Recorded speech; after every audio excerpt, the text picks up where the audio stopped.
5 बड़े बड़े विकार हैं, उनसे बच के रहना चाहिए। 2 विकार काम, छंद और व्यापाद पुरानी भाषा है। जब नया नया आदमी आता है, अगर उसके मन में बहुत वासनाओं के विकार होंगे, काम वासनाओं के, तो ध्यान में बैठते ही काम वासना बहुत जागेगी। ऐसे किसी के साथ झगड़ा हुआ वही बात बार बार आएगी मन में, उसके प्रति बड़ा क्रोध जागेगा, उसे वो काम छंद व्यापाद कहा। पर उसको देखते जाएंगे कम हो जाएगा। उसी को और गहराई में जाएंगे तो राग कहें, द्वेष कहें। जो प्रिय है उसके प्रति राग जागना, जो अप्रिय है उसके प्रति द्वेष जागना। साधना इसलिए कर रहे हैं कि अपने राग के स्वभाव को तोड़ें, अपने द्वेष के स्वभाव को तोड़ें। और ऐसी नासमझी आ जाएगी काम करते करते कि साधना राग तोड़ने की कर रहे हैं और काम राग बढ़ाने का कर रहे हैं। साधना द्वेष तोड़ने की कर रहे हैं और काम द्वेष बढ़ाने का कर रहे हैं। खूब समझेंगे ये कैसे होगा, कैसे हम राग जगाते हैं। एक उदाहरण की बात है। शिविर में आता है तो कहते हैं मौन रहो, 9 दिन तक कार्य मौन, परस्पर बिल्कुल बात मत करो। रहा नहीं जाता, 1000 कहें, बार बार दोहराते हैं। उसके अपने कारण होते हैं। किसी लाल पुस्तक में लिखा है इसलिए इसको मानना पड़ेगा, ऐसा नहीं। हजारों का अनुभव है इसलिए कहते हैं मौन रखो, लेकिन नहीं मानता। जहाँ उसे कहीं एकांत मिला और कोई मिल गया साथी, चुरपुर उससे बात करेगा, नहीं छोड़ता अपनी बात। रात को भी डॉर्मेट्री में है, लेटा है, जब तक नींद नहीं आती चुप नहीं बैठता, चरपर बात करते रहेगा, औरों की हानि करेगा, अपनी हानि करेगा। क्या बात करेगा? पहली बात यही करेगा, क्योंकि जब से जन्मा है ये स्वभाव बनाया है परांगमुखी बहिर्मुखी। औरों को क्या, उसको कैसे, इसको कैसे, मुझको क्या हो रहा है वो नहीं देखता, अपनी ओर कभी देखता नहीं। तो पहला प्रश्न यही करेगा, तुझको कैसे हुआ, तुझको कैसे हुआ। और किसी ने कह दिया हमको तो सारे शरीर में तरंगे ही तरंगे, झंझनाहट ही झंझनाहट हुई। अरे इसे झंझनाहट हुई। और किसी ने कह दिया सारे शरीर में बिजली का सा करंट चला। अरे हमें तो चला ही नहीं। अब देखो ध्यान में बैठेगा तो क्या करेगा, मुझे बिजली का सा करंट चाहिए रे, मुझे मिला ही नहीं, उसको मिल गया रे, मुझको बिजली का सा करंट चाहिए रे, मुझको झंझनाहट चाहिए रे, रोए जा रहा है। वो चाहिए रे। अरे ये चाहिए निकालने के लिए तो विपश्यना कर रहा है। अब विपश्यना के नाम पर ही ऐसी संवेदना चाहिए, तो उलझ गया ना, ये दुश्मन सिर पर सवार हो गया ना। आगे कैसे बढ़ोगे? दूर करो, ऐसे दुश्मन को आने मत दो। ऐसे द्वेष का दुश्मन सवार हो जाएगा। और एक उदाहरण, द्वेष का दुश्मन कैसे होता है। बैठा दिया घंटे पर, पाँव मत खोलो, हाथ मत खोलो, आंख मत खोलो, बैठ गए।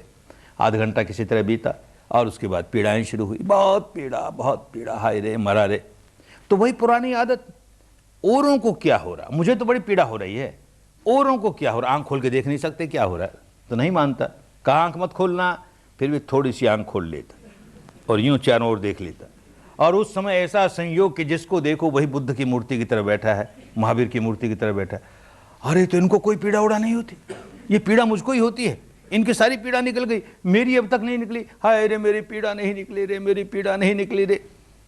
हमारे मार्गदर्शक कहते हैं सब अनित्य है, सब अनित्य होगा बाबा, सब अनित्य। ये पीड़ा तो अनित्य नहीं है, ये तो नित्य है, शाश्वत है, ध्रुव है। देखो अब तक नहीं निकली। और इसको बार बार कहता हूं तू अनित्य है, तू अनित्य, फिर भी नहीं निकलती। चाहता ना निकल जाए। द्वेष ही द्वेष। आया था द्वेष निकालने के लिए और कर रहा है द्वेष ही द्वेष। बहुत बड़ा दुश्मन है, बहुत सजग रहना पड़ेगा। और 2 दुश्मन है। ये दुश्मन है क्या? हमारे भीतर के विकार जब आए थे तो मेहमान की तरह हमारे घर में आ गए, भीतर आ गए, और फिर धीरे धीरे घर के मालिक हो गए, नहीं निकलेंगे। और ये साधना करेंगे तो उनको निकलना पड़ेगा, और वो निकलना चाहते नहीं। तो जैसे ही साधना का काम शुरू करेगा भीतर से दुलकती लगेगी, बंद करिए, क्या करने लगा, हमको नहीं अच्छा लगता, बंद कर, हमको अच्छा नहीं लगता, ऐसा होने लगेगा। तो 2 तरह की दुलकती लगती है भीतर से। एक दुलकती तो ये लगेगी जैसे ही ध्यान करने बैठा कि बस बड़ा आलस आया, रात को बड़े आराम से सोया है, लेकिन ध्यान करने बैठा कि ऊँघ आने लगी, आलस आने लगा। ये दुश्मन ने भीतर से दुलकती लगाई, काम बंद कर, मुझको नहीं अच्छा लगता, ये काम करेगा तो मुझको भागना पड़ेगा, और मैं भागने वाला नहीं, मैं तेरे अंदर जमा लिया, मैंने अपना घर जमा लिया यहाँ पर। तो दुलकती लगाया उसने। और बातें जब आती हैं, माने राग जागा कि द्वेष जागा, तो उसको देखे जाओ।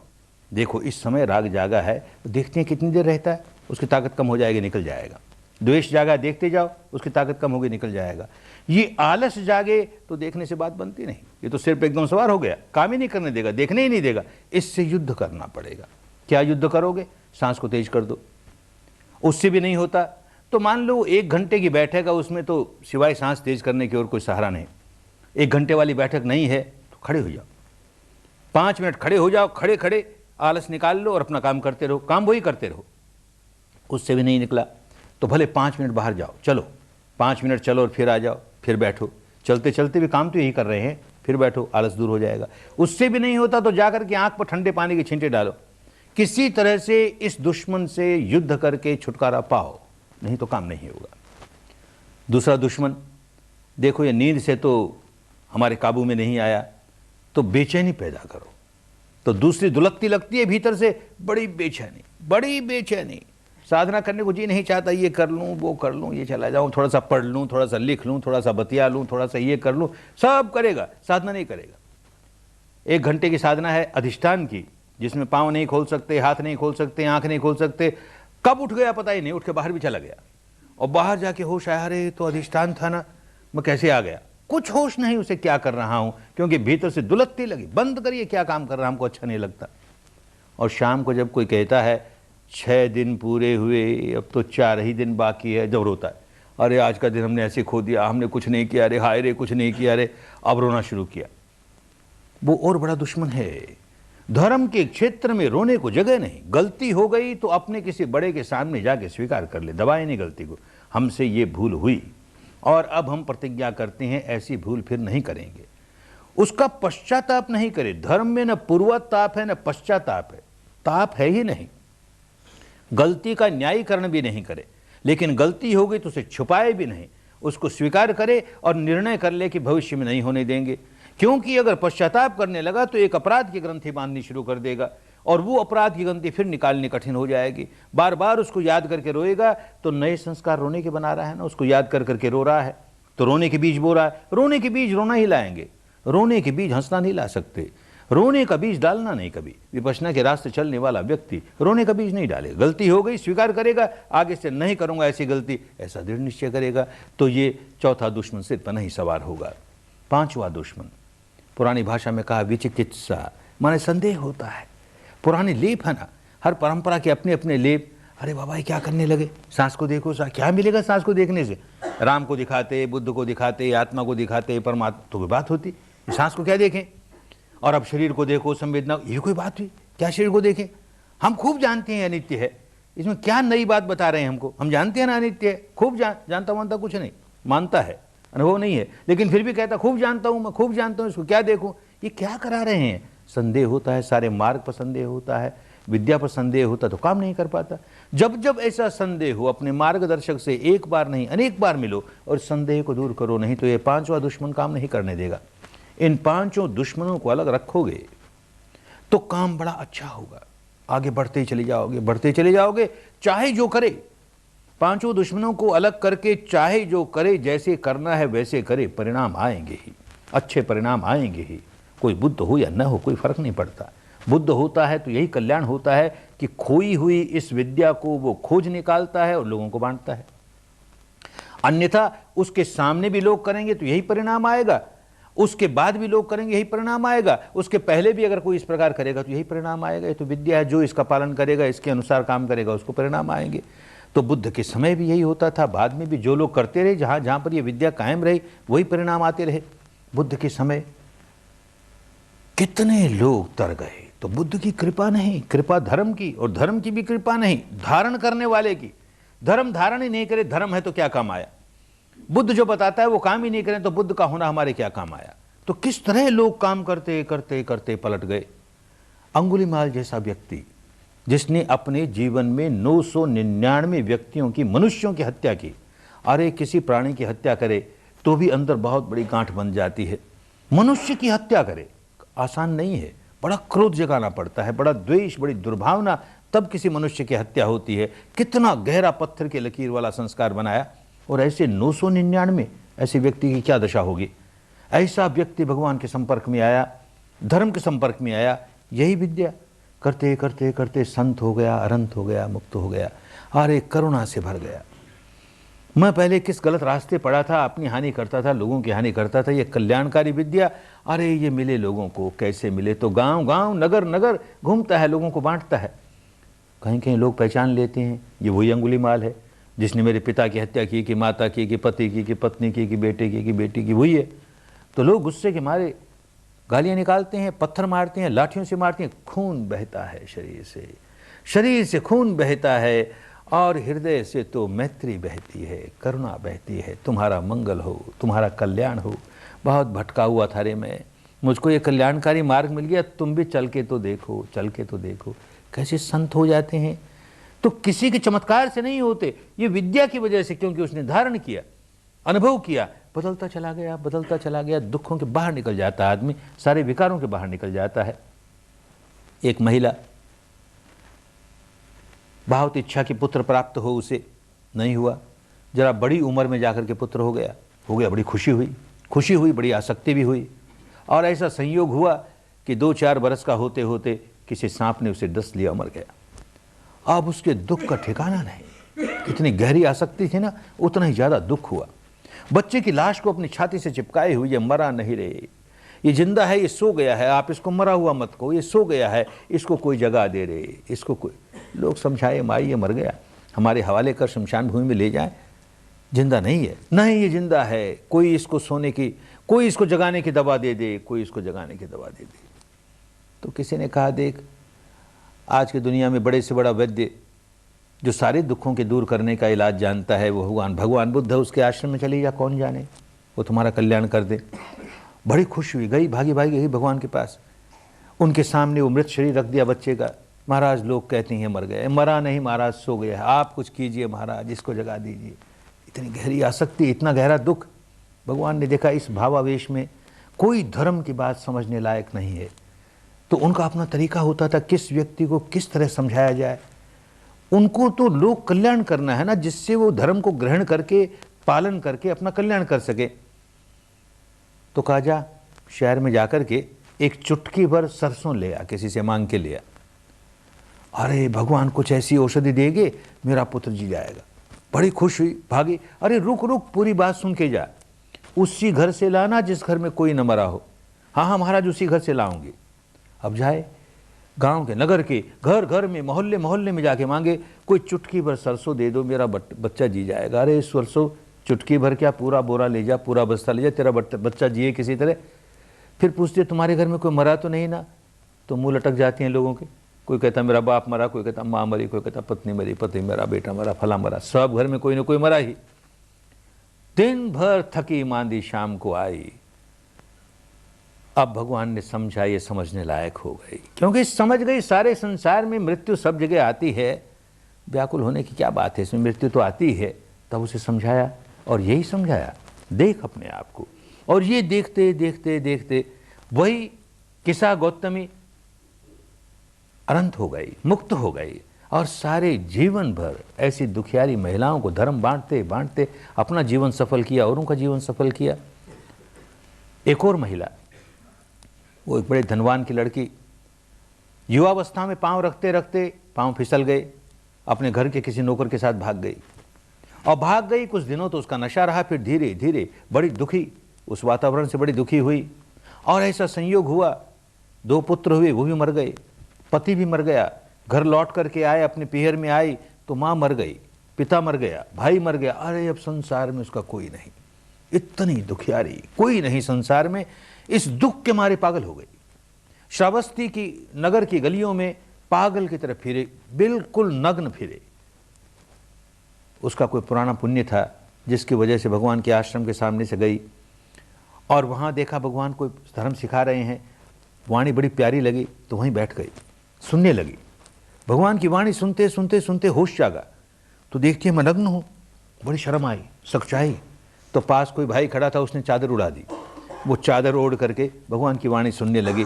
लोग उसका नाम ही भूल गए, तब से उसका नाम पटाचारा, चादर ओढ़ी हुई महिला। भगवान ने पास बुलाया, मेरी दुखियारी बेटी, यही सिखाया, यही विद्या सिखाई। कोई चमत्कार से उसके पति को जला देते, माता पिता को जला देते, भाई को जला देते, पुत्रों को जला देते, तो कल्याण नहीं होता, दुख के बाहर नहीं निकलता। बात समझ में आई उसके भी, और हर एक आदमी के बात समझ में आ जाएगी कि हम अपने किसी प्यारे के मरने पर रोते हैं, ये नहीं जानते कि ऐसे प्यारे न जाने कितने मरे हैं।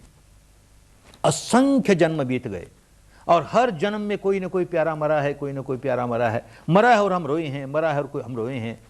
कितने मरे हरे, जो मरे हैं अगर उनकी हड्डियां इकट्ठी कर दी जाए एक बार एक जगह, पहाड़ खड़ा हो जाए। और उनके मरने पर जो रोए हैं वो आंसू इकट्ठे कर दिए जाएं तो महासमुद्र तैयार हो जाए। इतने मरे हैं और हम इतने रोए हैं, और आगे भी ऐसा ही चलेगा। अनगिनत जन्मों तक इसी प्रकार रोते जाएंगे, इसी तरह प्रिय मरते जाएंगे, हम रोते जाएंगे प्रिय। अरे कहां दुखों के बाहर निकलेंगे रे? वो जो बार बार बार बार का रोना है, हर जन्म का रोना है, उससे छुटकारे के लिए ये विद्या है। बस ये विद्या मिले, सारे दुखों के बाहर आ जाए। कोई हो वही इस दुखों के बाहर आ जाए। और जरूरी नहीं कि घर बार छोड़ के सन्यासी बने, भिक्षुनी बने तो ही सारे दुखों के बाहर आए। ये बात बिल्कुल ठीक है। कोई घर बार छोड़ता है, भिक्षु बनता है, भिक्षुनी बनती है तो उसके लिए बड़ी सहूलियत हो जाती है, और अन्य जिम्मेदारियां नहीं। एक वक्त भोजन के लिए भिक्षा पात्र में जो मिल गया सो खा लिया, जैसे वस्त्र हैं वैसे में काम चलाया, किसी पेड़ के नीचे रह लिया, किसी कुटिया में रह लिया, लेकिन और कोई आवश्यकता नहीं उसे। गृहस्थ है तो बहुत जिम्मेदारियां हैं, तो कठिनाइयां अवश्य है, पर काम तो वो का वो, वही शील, वही समाधि, वही प्रज्ञा, शील समाधि प्रज्ञा, वही अष्टांगिक मार्ग, जो चले मुक्त अवस्था पर पहुंच जाए। भगवान बुद्ध के जीवन काल में मुश्किल से 1 लाख भिक्षु और भिक्षुणियां उनके साथ होंगी। बाकी करोड़ों की संख्या में उत्तर भारत के लोग सारे गृहस्थ थे ना, और उनमें से अनेक लोग मुक्त अवस्था पर पहुंचे ना। कैसे पहुंचे?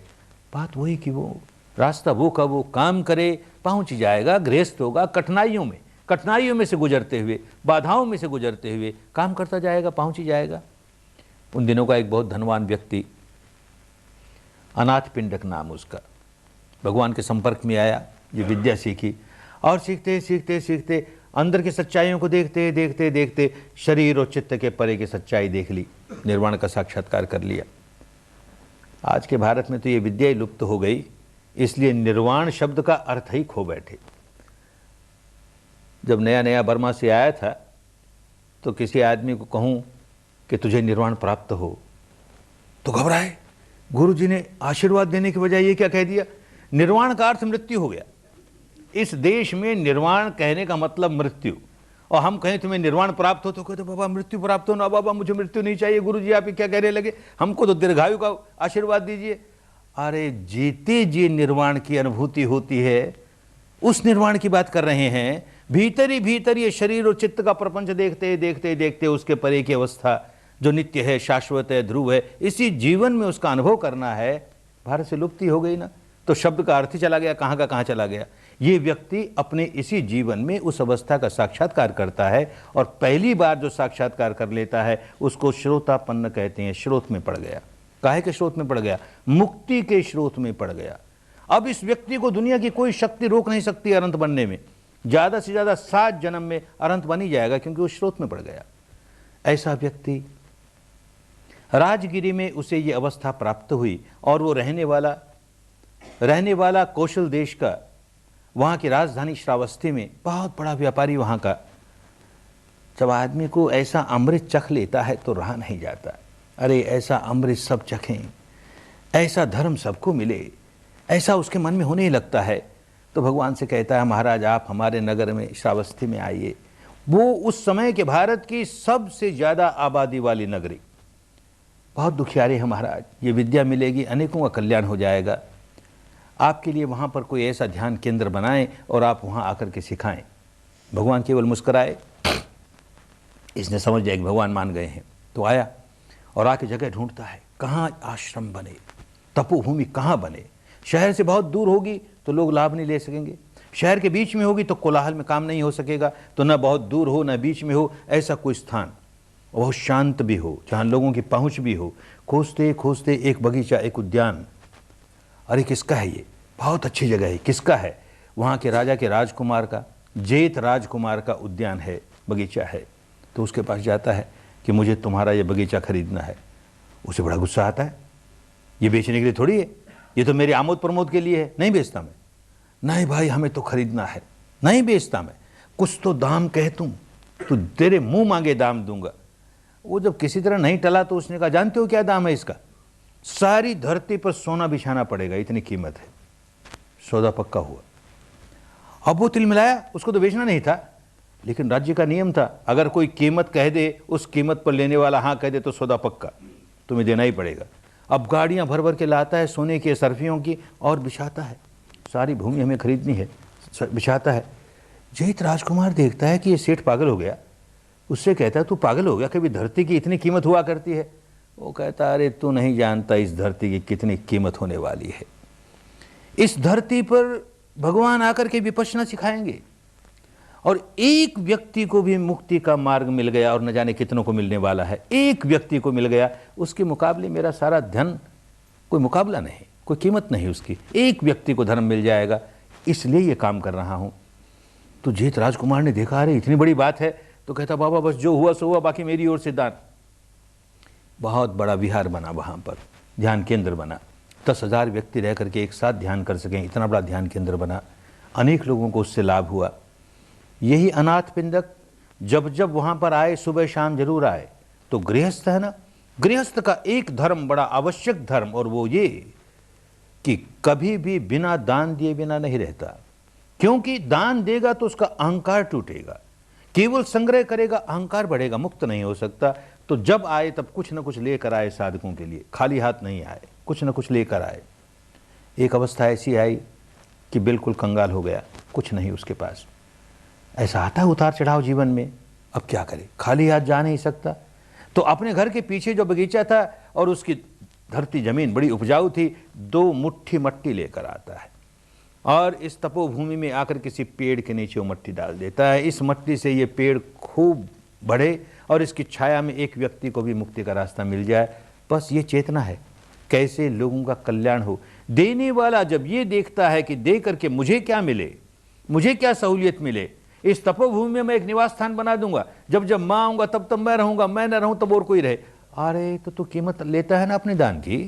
या कोई बना दूंगा, उस पर नाम लिखा जाए मेरा, ये गोइनका का दिया हुआ। कोई स्कूल बनाए तो गोइनका स्कूल, ये गोइनका अस्पताल, ये गोइनका कॉलेज।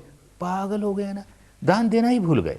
दान देने का नाम देना, पाने का नाम देना नहीं। बदले में कुछ बात चाहता है, प्रशंसाई हो, प्रसिद्धि हो, मेरा बहुत नाम हो, दान देना नहीं आया। ये तो श्रोतापन्न हो गया ना, धर्म खूब समझता है ना। एक ही भाव करुणा का कैसे कल्याण हो, अधिक से अधिक लोगों का कैसे कल्याण हो। अरे मेरा धन, मैं अब तक लोगों को भोजन दिया करता था, इसलिए अनाथ पिंडक नाम पड़ा। भोजन से, एक वक्त भोजन देने से एक दिन भूखा नहीं रहेगा, दूसरे दिन फिर भूख लग जाएगी। एक बार नंगे को कपड़ा देने से कुछ महीने के बाद फिर नंगा हो जाएगा। एक बार औषध देने से फिर बीमार हो सकता है। ये धर्म का दान मिल जाए, अरे जन्म जन्म के दुखों से छुटकारा हो जाएगा। इससे बढ़कर दान क्या होगा। सब दानं धम्म दानं जिनाति। बात समझ में आ गई। कुछ दिनों तक ये अवस्था रही। वो चाहे मट्टी का 2 मुट्ठी मट्टी ला के देता, चित्त की चेतना यही है, लोक कल्याण हो। चाहे वो करोड़ों की संपदा लगा के तपोभूमि बना के देता, चित्त की चेतना यही है, लोगों का कल्याण कैसे हो।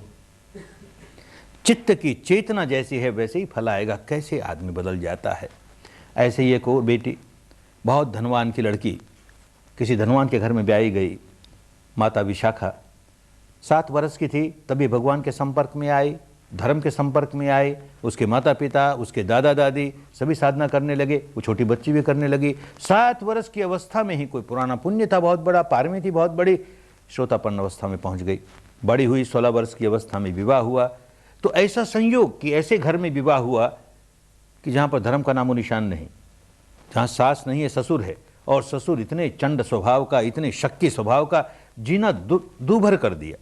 लेकिन वो तो धर्म में पकी हुई ना, खूब प्रज्ञा में पकी हुई और खूब मैत्री और करुणा में पकी हुई, सारे वातावरण को बदल दिया, घर के सारे वातावरण को बदल दिया। वो जो ससुर इस कदर धर्म विरोधी था, उसको कैसे पलटा। कितना धर्म विरोधी, दान तक नहीं देवे। बहुत धन है और धर्म के कदम उठाने तो बहुत दूर की बात रही। दान देना सबसे पहला कदम गृहस्थ का, वो भी नहीं करे। कोई भिखारी आ जाए घर के सामने, तो भोजन कर रहा है तो पीठ दे दिए उसको, ताकि वो देखे नहीं कि ये भोजन कर रहा, नहीं तो मांग लेगा भोजन।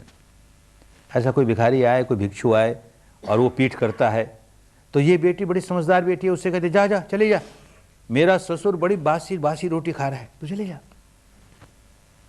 वो तो चला गया, लेकिन ससुर को बड़ा गुस्सा आया, तू मुझे बदनाम करती है, मैं इतना धनवान व्यक्ति इतने स्वादिष्ट भोजन खा रहा हूं, कहता बासी रोटी है। तो समझाती है उसे, बड़े प्यार से समझाती है, अरे बासी ही है ना, किन्हीं जन्मों में तुमने दान दिया, उस दान का फल ये आया, अब तो नहीं कर रहे ना, ये ताज़ा नहीं है ना। आज दान दो तो ताज़ा है, तुम ताज़ा काम ही नहीं करते, कोई सब बासी काम तुम्हारा। धीरे धीरे बात समझ में आने लगी, और यही व्यक्ति किस तरह धर्म की धारा में बहने लगा, किस तरह परिवार के सारे लोग धर्म की धारा में बहने लगे। एक व्यक्ति को धर्म मिल जाए परिवार में तो धीरे धीरे सारा परिवार उसमें रंग जाता है, बड़ी सुख शांति विराजती है। ऐसा बुद्ध के समय ही होता तो हम समझते उसमें कोई बुद्ध का चमत्कार था। अरे जहाँ जहाँ धर्म, जहाँ जहाँ विपश्यना का अभ्यास होता है, वहाँ वहाँ यही परिणाम आते हैं, आज भी आते हैं। पिछले 2500 वर्ष में जहाँ जहाँ कायम रही, भारत ने खो दिया, और जा कर के जहाँ जहाँ कायम रही, जितने जितने लोगों में कायम रही, ऐसे ही परिणाम आते गए। हमारे गुरुदेव के जीवन की एक घटना, सियाजी ऊबा खिन, ब्रह्मदेश आज़ाद हुआ। तो जैसे भारत आज़ाद हुआ तो यहाँ छोटी छोटी अनेक रियासतें थी, किसी समझदार आदमी ने उन सबको विलय करके एक भारत का यूनियन बनाया। ऐसे ही ब्रह्मदेश में छोटी छोटी अनेक रियासतें थीं, उनको इकट्ठा करके किसी समझदार आदमी ने यूनियन ऑफ बर्मा, एक देश बनाया, एक राज्य स्थापित किया। और इन रजवाड़ों को खुश करने के लिए उनका एक रजवाड़ा छोटे से किसी स्टेट का राजा था, उसको प्रेसिडेंट बना दिया, president of the union of Burma. अब वो बड़ा खुश, छोटे से किसी स्टेट का राजा, अब तो सारे यूनियन ऑफ बर्मा का राजा, बड़ा खुश। वो खाली डेकोरेशन का पोस्ट है प्रेसिडेंट का, उसके हाथ में पावर कुछ नहीं, पावर तो सारा प्राइम मिनिस्टर के हाथ में होता है, फिर भी बड़ा खुश। एक बार अपने प्रेसिडेंट हाउस में पार्टी देता है, डिनर पार्टी देता है, लोग इकट्ठे होते हैं, बड़े गण्यमान्य लोग सारे इकट्ठे हुए। 7:30 का समय है डिनर का, सब आ गए, मेहमान सब आ गए, मेज़बान नहीं है, 8 बज गए नहीं है, 8:15 बज गए। तो प्राइम मिनिस्टर घबराया, पार्टी कैसे चलेगी उसके बिना। तो ऊपर तल्ले में वो रहता था, तो किसी को भेजा, जा देख के आया, अब तक तैयार नहीं हुआ। कोई गया ऊपर, आके कान में कहता, महाराज वो आने लायक नहीं है। क्या हुआ? अरे आज उसने इतनी पीली एकदम बेहोश होकर धरती पे पड़ा है, कैसे आएगा? अब उसके बिना पार्टी कैसे करेंगे? अरे बेहोश है कि बेहोश है, 2 आदमी पकड़े कंधे का सहारा देकर ले आओ उसको, यहाँ बैठा देंगे टॉप टेबल की कुर्सी पर, किसी तरह काम शुरू करेंगे। ले आए, आधा सा होश आधा सा बेहोश, हिचकियाँ भरते भरते आया, बैठा दिया गया। एक कोर्स सर्व हुआ, दूसरा हुआ, तीसरा सर्व हो रहा था कि उल्टियाँ करनी शुरू की, सारी उल्टियों से भर दी टॉप टेबल। बेचारा प्राइम मिनिस्टर सिर पे हाथ रख के रोता है कि ये कैसा प्रेसिडेंट हमने बनाया। ऐसे अपने देश को हम धर्म देश कहते हैं और हमारे देश का प्रेसिडेंट इस तरह का। दूसरे दिन उसे होश आया तो टेलीफोन करता है, आप कहो तो मैं रिज़ाइन कर दूं, मुझसे शराब नहीं छूट सकती, छूट ही नहीं सकती। हमारे राजाओं में, राजघरानों में एक नियम है, एक परंपरा है, जो युवराज होता है, पहला पुत्र उत्पन्न होता है तो उसको सोने की चम्मच में बढ़िया से बढ़िया शराब, ये पहली घूंट दी जाती है, जन्म घूंट। तो हमको जन्म घूंट शराब की मिली और तब से पीते आ रहे हैं, हमारा तो आधा खून ही अल्कोहल हो गया, हम इससे नहीं निकल सकते। क्या किया जाए? ऐसा व्यक्ति अपने किसी पुराने पुण्य की वजह से गुरु जी के आश्रम के सामने से जाता है, भीतर चला जाता है, और वो 10वां दिन है, 9वां दिन है, मैत्री का दिन है, जब ऑपरेशन चलता है तो हर आदमी बेचैन है। ऑपरेशन पूरा होता है, 9वें दिन मैत्री सिखाते हैं और मलहम लगती है, देखते हैं चेहरा खिल उठता है एकदम, हर आदमी बड़ा प्रसन्न है। तो उस दिन पहुंचा, देखता हर आदमी प्रसन्न है, क्या है, क्या हो रहा है यहाँ पर, क्या सिखाया जा रहा है? तो कहा आनापान सिखाते हैं, विपश्यना सिखाते हैं। अरे आज के ज़माने में भी कोई आनापान विपश्यना सिखाता है और ये परिणाम आते हैं उसके, इतनी शांति मिलती है। लोगों से बात की होगी, बहुत शांति, शांति तो मुझे भी चाहिए, बिल्कुल अशांत, बड़ा बेचैन, मुझे भी चाहिए। तो तुम भी करो, धर्म तो सबके लिए है, राजा हो चाहे रंक हो, सबके लिए है। तो क्या करना होगा? 10 दिन यहीं रहना पड़ेगा। अच्छा रहूँगा। क्या करना होगा? 5 शील पालन करने पड़ेंगे। ना बाबा ना, 4 शील पालन कर लूँगा, 5वां मैं नहीं कर सकता। जाओ, गुरु जी ने कहा हम नहीं सिखाते, यहाँ रहोगे तो 5 शील पालन करने पड़ेंगे, नहीं तो नहीं सिखाते, जाओ, मिलेगा नहीं तुम्हें कुछ, बेकार समय जाएगा। अब उसे चाहिए तो बार्गेनिंग करता है कि महाराज छोटी सी पैग रोज की ले लूँ, छोटी सी, थोड़ी सी, जाओ नहीं देंगे। 2 दिन के बाद ले लूँ, 4 दिन के बाद, जाओ नहीं देंगे, 10वें दिन नहीं लेना पड़ेगा। अच्छा तो महाराज एक बात तो बताओ, 10 दिन के बाद अपने घर जाऊं तब तो ले सकता हूं ना? अरे तो घर जाके घड़ों पीना, हम कहाँ तुमको रोकने आएंगे, यहाँ नहीं ले सकता। अच्छी बात, अपने मन को मजबूत करके किसी तरह 10 दिन सीखा, यही काम किया जो सबने किया।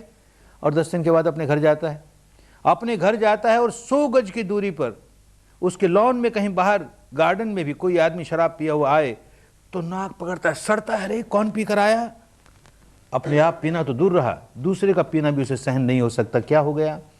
किसी ने उपदेश में उसको धमकी नहीं दी, तू शराब पिएगा तो तुझको ये नरक मिलेगा, वो नहीं नहीं, कुछ नहीं। धर्म में ऐसे धमकियां नहीं दी जाती। अपने आप देखते देखते देखते विकार निकलते हैं।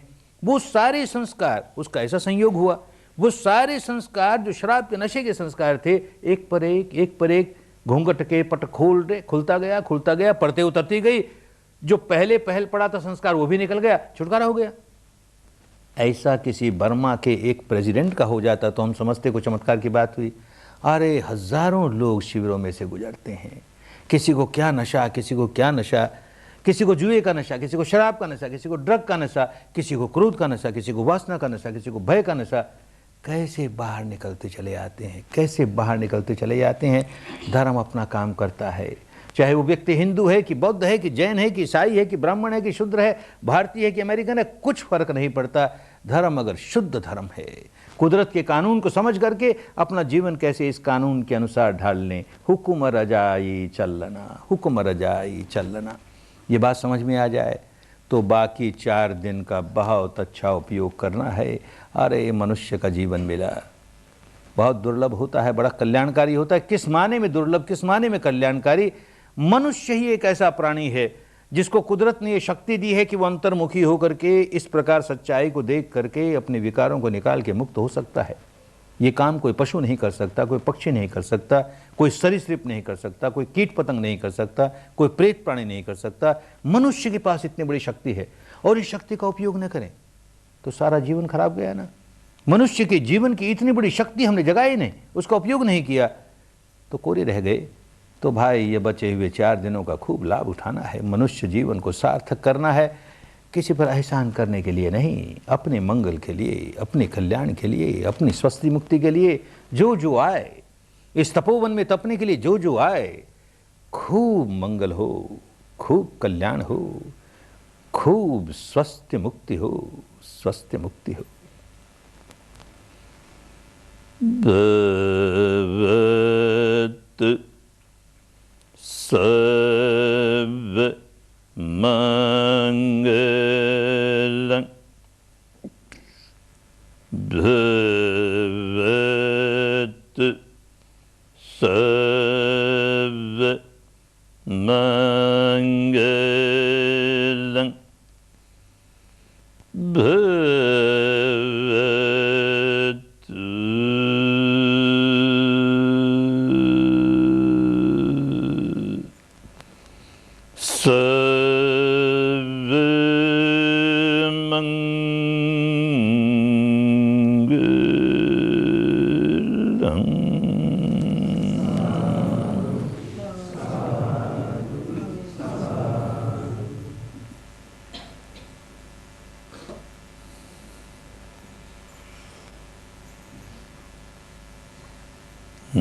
चाहे तो 5 मिनट विश्राम कर ले, फिर थोड़ी सी देर और ध्यान करेंगे। 5 मिनट विश्राम।